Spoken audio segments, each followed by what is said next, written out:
Pirmiausia, matom ant akmens iškaltą datą 1908 metų. Jisai pastatytas iš lauko riedulių, apipavidalintas gražiais plytų mūrais. Matome kitą akmenį su 1909 metų data. Tai yra statybų pabaigos data. Ji oficialiai užfiksuota ir Malūno statybos dokumentuose.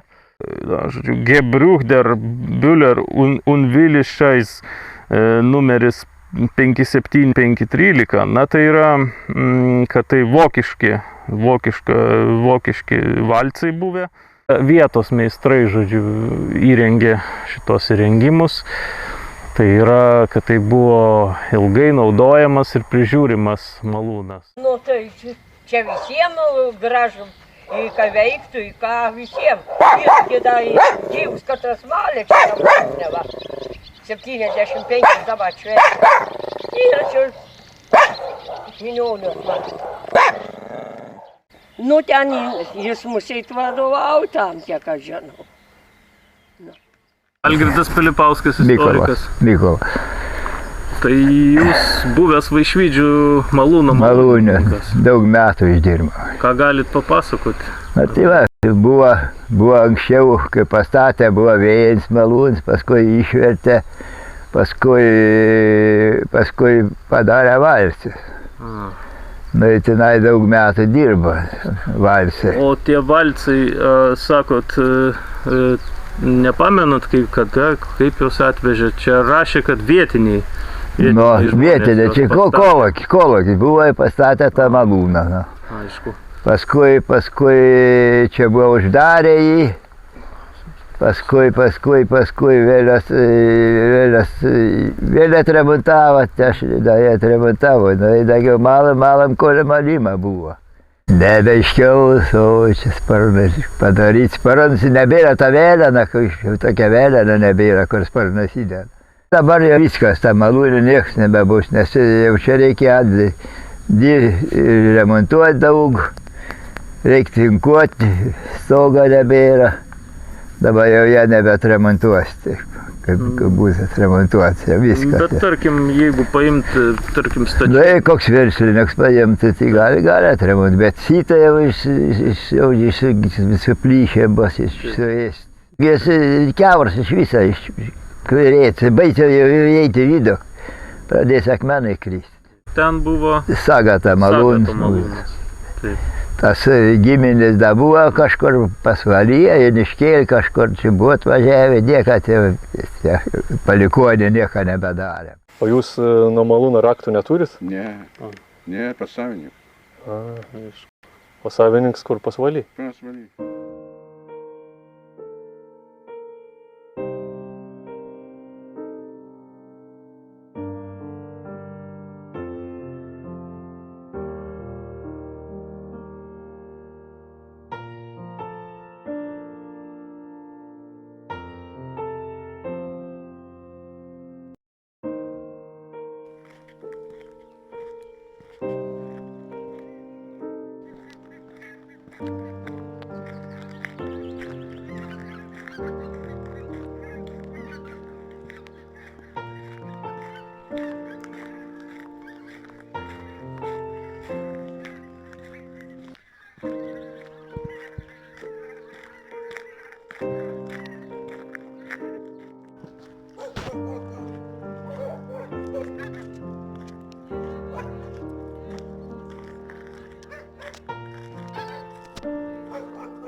Užkasė.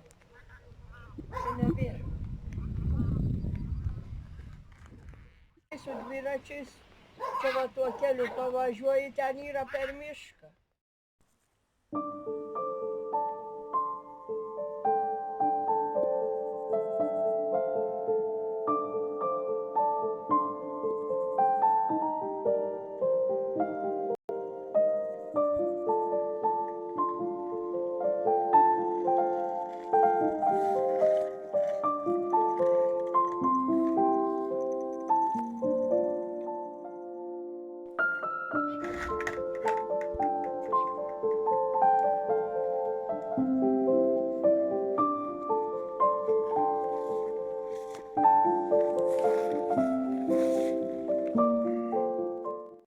vaikystė mano prabėga, žinai, čia buvo mokyklo, čia buvo 2 mokyklos, tai buvo aš baigiau, paskui Pakruoja vidurinė mokykla. Daugiau išėjo armiją, po armijos išmoko elektriką dirbti. Žinai, dirba paskui čionai, reikia malti, man pradėjo prašyti, kad įstočiau čionai, malūną. Palakė čia Gaidis pirmininkas buvo toks. Padarė tos malės, nu čia pradėjo gerai malti, nupirko iš Pakruoja tuos staklas, stanoks tos vadinams. Valcų įvarydavo jie čionai. Paskui man čia prikalbėjo, kaip dirbti, nu tai priešmokino dirbau. Oje! Eilė stovėdavo, kad iki 2 mėnesių registracija būdavo. Tokios būdavo. Nuvažiuoji, kad nežino už galvos grėbės, kad kiek žmonės stovi eilėje. Važiuodavo labai daug žmonių. Iš Pasvalio, iš Radviliškio rajono, iš Joliškio, čia Pakruoja, čia daug. Šiaulių atvažiuodavo rajoną, būdavo. Važiuoja.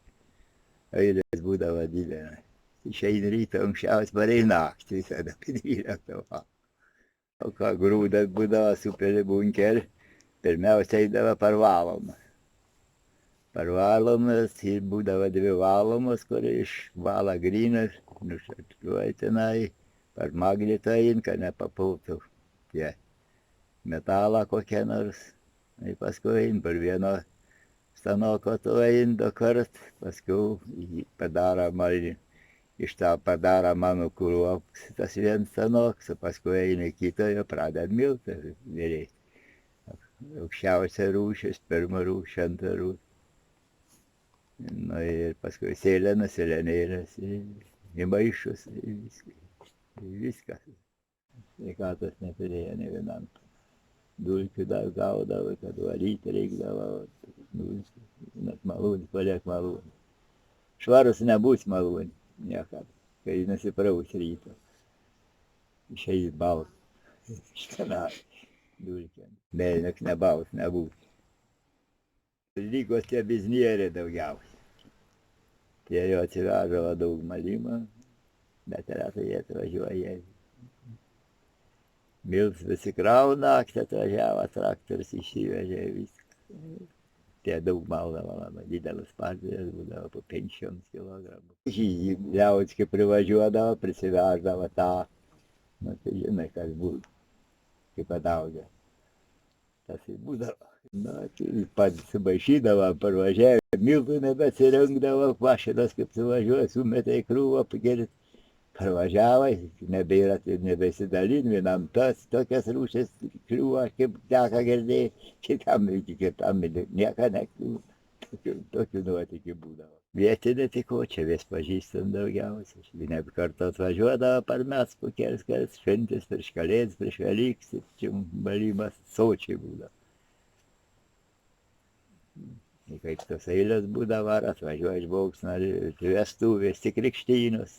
Reiks sumalti, vakaruoji. Ko daryti? Kiekvienam norės miltų. Atvažiuodavo daug pažįstamų, suvažiuoja čionai, balkė čiaudavo. Ir išdada visą. Malūnė nakti negali dirbti reikia.